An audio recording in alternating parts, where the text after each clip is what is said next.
शादीशुदा अफराद निकाह के बाद एक अहद के तहत जिंदगी गुजारने के पाबंद होते हैं। इस अहद में जहां बहुत सारी दूसरी बातें दर्ज होती हैं, वहां एक दूसरे के साथ वफादारी और नेक नियति का अहद भी किया जाता है।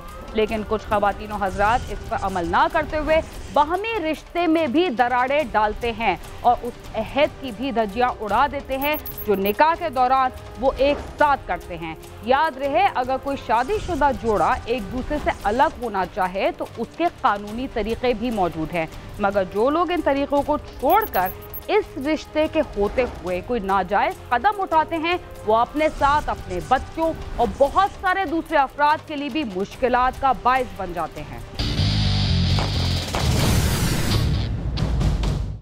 हमारे मुआशरे में लड़कियों और लड़कों की दोस्ती या ताल्लुकात को अच्छी नज़रों से नहीं देखा जाता। अगर किसी नौजवान जोड़े की दोस्ती का इल्म उसके घर वालों को हो जाए तो बात मारपीट से लेकर उनके कत्ल तक भी पहुंच सकती है। मगर यही ताल्लुक जब पहले से शादीशुदा अफराद के दरमियान पाया जाए तो उसका क्या नतीजा निकलता है, इससे हम सब अच्छी तरह वाकिफ हैं। इस्लामाबाद के थाना रमना के इलाके से एक बोरी बंद लाश मिली। जब तहकीक की गई तो अजीब व गरीब इंकशाफात सामने आए।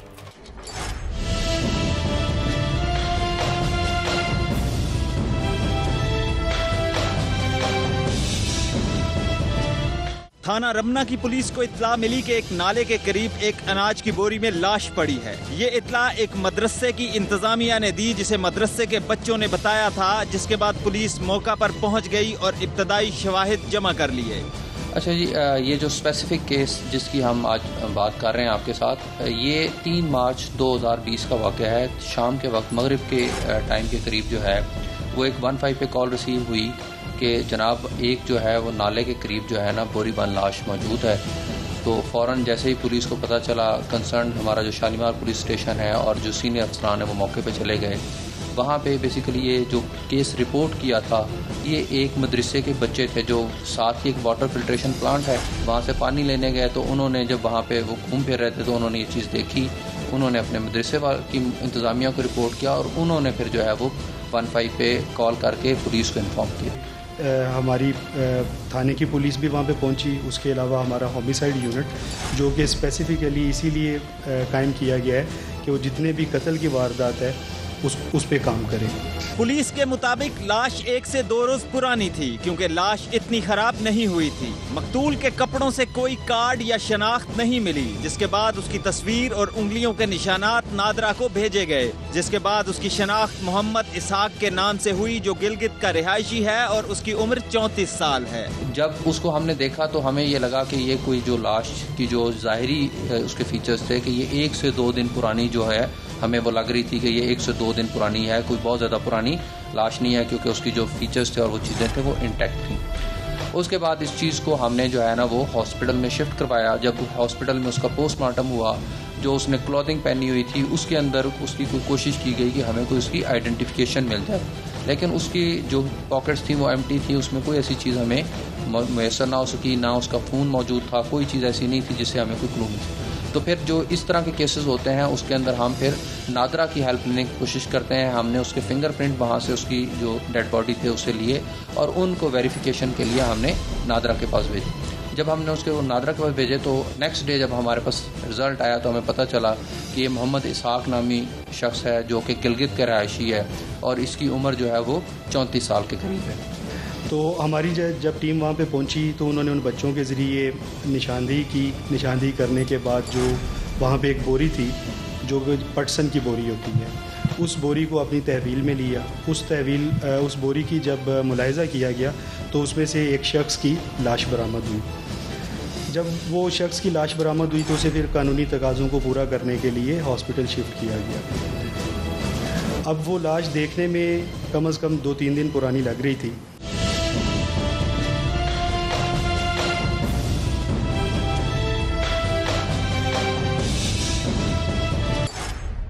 इसहाक को किसी ने कत्ल किया और उसकी लाश बोरी में बंद करके फेंक दी गई थी। पुलिस के मुताबिक कत्ल से पहले उस पर तशद्दुद किया गया था।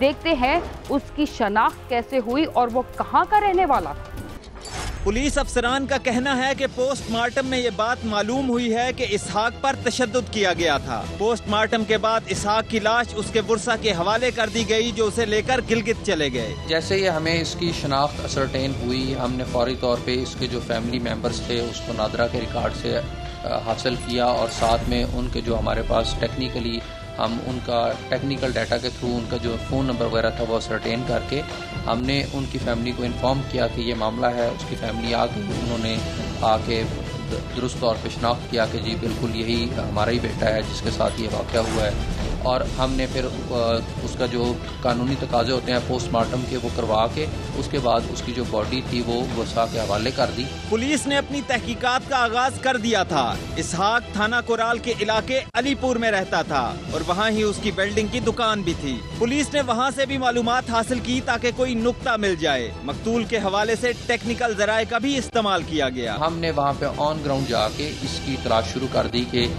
हमें कोई थोड़ा सा इसमें क्लू मिले और साथ ही साथ हमने इसका टेक्निकल डाटा जितना भी अवेलेबल है वो मंगवा लिया। और उन चीज़ों के ऊपर हमने जब एनालिसिस स्टार्ट किया तो हमें कुछ ऐसी चीज़ें नज़र आईं जो मशकूक थी और फिर फर्दर उसके ऊपर हमने काम करना शुरू कर दिया।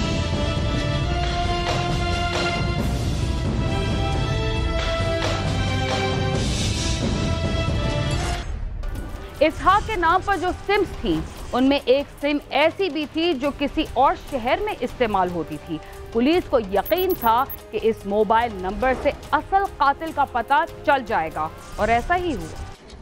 इसहाक की दुकान अलीपुर में थी और वहाँ वो मुकद्दस नूर नामी शख्स के घर किराए पे रहता था। इसहाक ने अपने मालिक मकान की बीवी के साथ नाजायज ताल्लुकात उस्तवार कर लिए थे, मगर वो फिर हंगू मुंतकिल हो गए थे। इसहाक खुद भी शादीशुदा था। फर्दर हमने इसको नैरो डाउन किया और पता चला तो ये जो मोहम्मद इसहाक जो मकतूल है ये उसी फैमिली के जो एक मेंबर हैं, जो फीमेल मेंबर हैं, उसके हस्बैंड के साथ उन्हीं के घर में एक पोर्शन जो है वो रेंट पे लेके वहाँ पे ही रहता था और उसके जो हस्बैंड हैं खातून के, उसके साथ इसके बड़े अच्छे ताल्लुकात थे। लेटर ऑन जो यही इसके ताल्लुकात थे वो नाजायज़ ताल्लुकात के अंदर कन्वर्ट हो गए और इसका एक रब्ता स्टार्ट हो गया उस फैमिली के साथ और ये चीज़ किसी हद तक दोनों फैमिलीज़ के नॉलेज में भी थी। जिस जगह पे मकतूल रिहाइश पजीर था, हालांकि मकतूल खुद भी साहिब औलाद था और जिसके घर पे रह रहा था वो भी साहिब औलाद था, लेकिन उस शख्स की बीवी से इसने नाजायज़ ताल्लुकात कायम कर लिए थे। जिस चीज़ का जब उनको मालूम हुआ तो उसके शोहर ने अपने सालों से मिलके इस मकतूल को कत्ल कर दिया। इसहाक के नाजायज ताल्लुकात का दोनों घरों में पता चल चुका था। पुलिस जब इसहाक की दुकान पर गई तो उसके एक मुलाजिम ने बताया कि इस वाक़या से कबल उसकी तलाश में कुछ लोग आए थे जो इसहाक के बारे में पूछ रहे थे। फिर चंद दिन के बाद इसहाक लापता हो गया। हमने इसके अंदर फिर फर्दर एनालिसिस स्टार्ट कर दिया, वहाँ के ऊपर ऑन ग्राउंड लोगों के जाके इस चीज़ की जो है तलाश करना शुरू कर दी कि क्या वाकई कोई इस तरह के बंदे आए थे। तो उस शॉप पे जिस पे ये जो इसकी इसहाक की अपनी शॉप थी तो उसके एक मुलाजिम ने भी हमें हमारे साथ कुछ डिटेल शेयर की कि जस्ट बिफोर दिस इंसिडेंट कुछ लोग आए थे जो कि इस मकतूल के बारे में पूछ रहे थे, उनसे उनका फेशियल फीचर्स और हमने वो चीज़ें ली और उन चीज़ों की बेस के अंदर फर्दर हमने इसके ऊपर प्रोब करना शुरू कर दिया।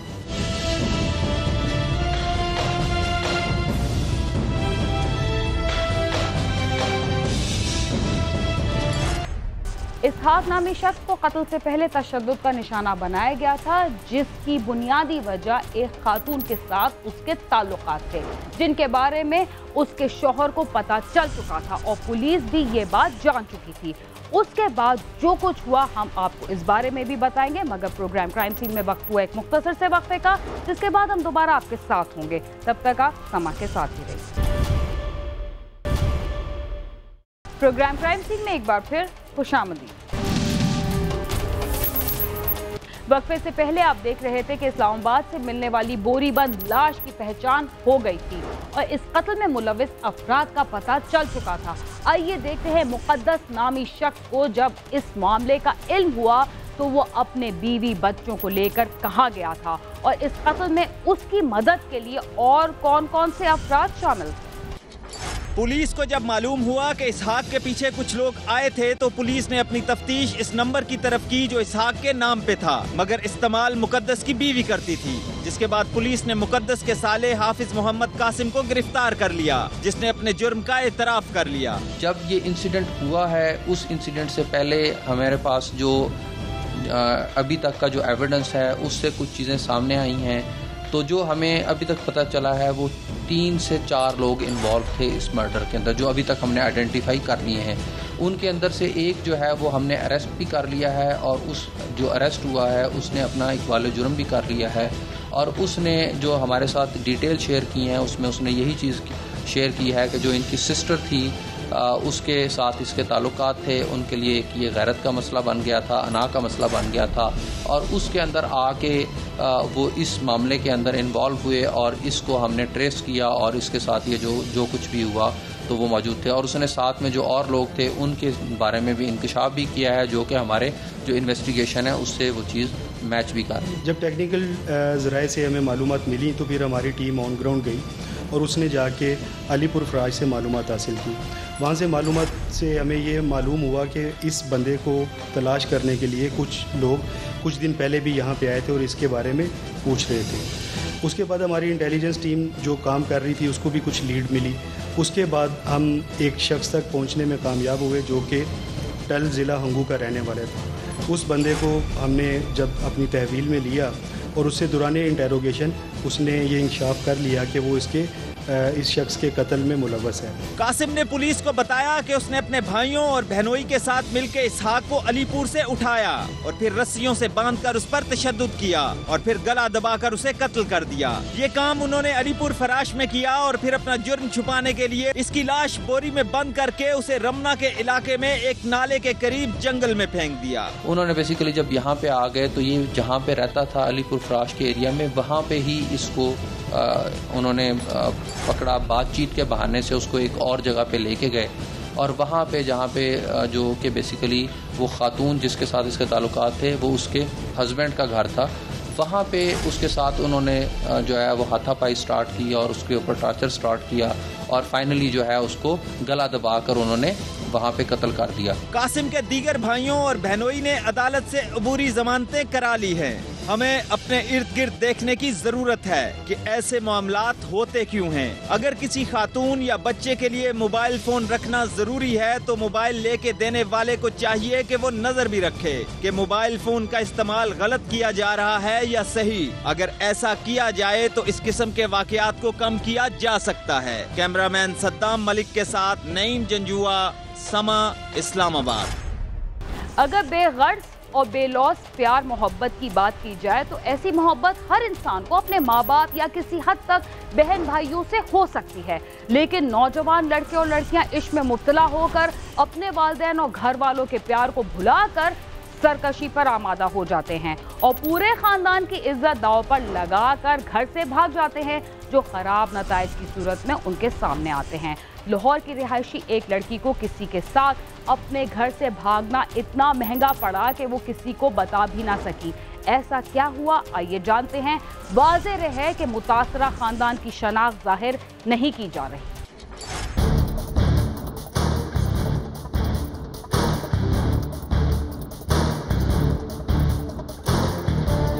लाहौर के इलाके लियाकताबाद के रहायशी नजीर की 21 साला बेटी शगुफ्ता एक रात घर वालों के साथ ही सो गई। सुबह घर वाले बेदार हुए तो शगुफ्ता गायब थी, जिस पर सब उसे तलाश करने लगे, मगर कुछ पता ना चला कि वो कहां गई। राब्ते पर उसका मोबाइल फोन भी बंद मिला। घर वालों पर जैसे बिजली आन गिरी कि नौजवान लड़की कहां गायब हो गई। सब हैरान और परेशान थे।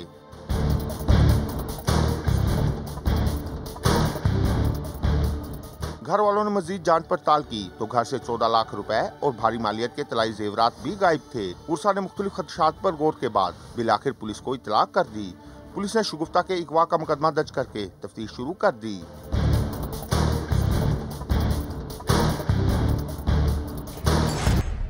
शगुफ्ता कैसे गायब हुई? क्या उसे अगवा किया गया था या उसके साथ कोई और हादसा पेश आया?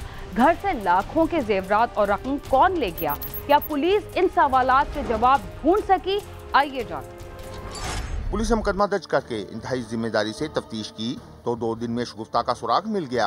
पुलिस ने शगुफ्ता के गायब होने वाले दिन से रिकॉर्ड चेक किया तो मालूम हुआ कि जिस दिन शगुफ्ता लापता हुई उससे अगले रोज थाना सिटी दीपालपुर के इलाके से पुलिस को खेतों से एक लड़की की गला कटी लाश मिली थी, जिसे मकामी पुलिस ने अमानतन दफन कर दिया था। उस लड़की का हुलिया शगुफ्ता से मिलता जुलता था।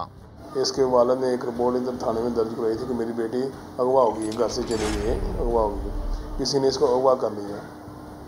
तो इस सिलसिले में हम तफ्तीश कर रहे थे तो दौरान तफ्तीश पता चला कि एक डेड बॉडी दीपालपुर सिटी के थाने में मिली है, लेकिन उन्होंने ना अल्लाह वारस समझ के दफना दिया है।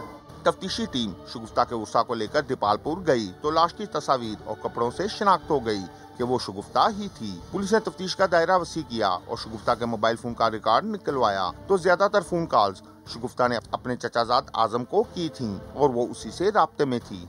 जब हमने उधर रजू किया तो पता किया, तस्वीरें मिली हमें उधर से, तो उसके वालिद को बताया, उसने शिनाख्त किया कि ये मेरी बेटी है। तो इस सिलसिले में मज़ीद जब देखा गया तो ये मर्डर केस हो गया, अगवा के बाद ये केस मर्डर हो गया, मर्डर वाला केस हो गया। तो इसमें कोई पता नहीं चल रहा था कि किसने अगवा किया क्या नहीं। तो फिर हमने जदीद टेक्नोलॉजी के साथ एसपी साहब के हुक्म से, एसएसपी साहब डीआई के हुक्म से हमने जदीद टेक्नोलॉजी के साथ इस लड़के को पकड़ा कि इसके उसके साथ मोबाइल के में अपना थी, टेलीफोनिक रब्ता था, मैसेज थे, तो हमने इसको पकड़ा। जब पकड़ा तो पता चला कि चाचे का बेटा है इसका। शगुफ्ता को किसने और क्यों कत्ल किया? पुलिस का शक दुरुस्त था और आजम ही उसका कातिल था, लेकिन उसने ऐसा क्यों किया, आइए जानते हैं। पुलिस ने आजम के फोन की लोकेशन ट्रेस करते हुए उसे गिरफ्तार कर लिया, जो कि शगुफ्ता को कत्ल करके कराची फरार हो गया था। मुलज़म ने शगुफ्ता के कत्ल का इतराफ कर लिया। पुलिस के मुताबिक मकतूला आजम से मोहब्बत करती थी और उसके कहने पर घर से जेवरात और नकदी लेकर आ गई थी, मगर आजम ने उसे दीपालपुर ले जाकर कत्ल कर दिया और रकम वगैरह लेकर कराची फरार हो गया था। ये कहता है कि मैंने इससे जान छुड़ाने के लिए ऐसे किया है। तो मैं तो ये समझता हूँ शायद इसने उसके पास पैसे थे, दीगर वो चीज़ें थी, उससे लालच आ गया, शायद इसको लालच की वजह से कत्ल कर दिया है। लेकिन ये कहता है कि इससे वो मेरे साथ शादी करना चाहती, लेकिन मैं उससे शादी नहीं करना चाहता था, तो इसलिए मैंने उधर जाकर कत्ल कर दिया इसको जान छुड़ाने के लिए। लेकर गए थे, पैसे लेकर गए थे, तलाशी जेवर थे वो लेकर गए थे बकायदा, जैसे लड़के लेकर जाती हैं वो लेकर गए थे। तो वो बरामद हो गई है, तलाशी जेवरात भी और पैसे भी बरामद हो गए काफ़ी हद तक है जी। अभी आला कत्ल जो बरामद होने वाला है वो इंशाल्लाह हो जाएगा, इंशाल्लाह रिमांड इंशाल्लाह वो हो जाएगा। मुलज़म ने पुलिस हिरासत में बताया कि वो पहले शगुफ्ता से मोहब्बत करता था, मगर अब उसका दिल भर गया था और उससे जान छुड़वाना चाहता था, मगर वो शादी पर बाजिद थी, इसलिए प्लानिंग से उसे मार डाला। ना तकरीबन कोई 7, 8 माह 9 माह से बात चल रही थी और वो मुझसे कहती थी मेरे साथ शादी करो, लेकिन मेरी पहले मंगनी हो चुकी थी, तो मैं चाहता था कि उसके साथ शादी ना हो। मैं उसको रोकता था, अभी मैं शादी नहीं कर सकता क्योंकि मेरी पहले मंगनी हो चुकी है। तो वो नहीं मानती थी इस बात पे। वो मैंने उससे कुछ पैसे लिए थे, वो उसमें मुझे ब्लैकमेल करना शुरू कर दिया कि मेरे साथ शादी करो या मैं कोई हंगामा कर दूँगी। तो इसलिए वो आई, डेट नहीं याद मुझे कन्फर्म, तो हम गए और मैंने उसको रोका भी था, भी ना हो, ऐसे ना करो। तो वो फिर आई, लेकिन मैंने फिर उसका मर्डर कर दिया और तकरीबन 13 लाख कुछ रुपए थे, तो और हल नहीं था। मैंने उसको रोका था, ना हो, तो आ गई, तो मुझे और कोई बात समझ नहीं आई, तो इसलिए यही हो गया। पुलिस ने मुलज़म से रकम और जेवरात बरामद कर लिए हैं। पुलिस का कहना है कि मुलज़म के खिलाफ जल्द ही तफ्तीश मुकम्मल करके चालान अदालत में भिजवा दिया जाएगा। कैमरामैन अली मुस्तफा के साथ आमिर शहजाद, समा, लाहौर।